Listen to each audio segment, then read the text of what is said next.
In this video today, I'll be showing you one of the stretches in our stage 2 stretching protocol. This is a table slide. So Charlie, our example patient, will be placing his operative arm onto the table, facing the table, and then he will begin sliding his arm forward until he feels a light stretch in the shoulder. From there, he will slide slightly further until he feels more of a stretch and hold that for 10 seconds. After 10 seconds, he'll sit back up and rest, and then repeat.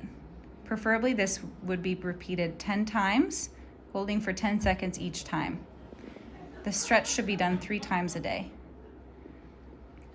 After he is done facing the table, he will then slide so that he is next to the table, putting his hand again onto the table, and then sliding across.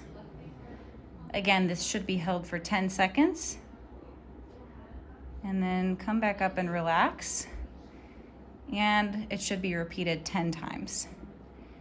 This stretch should also be done 3 times a day.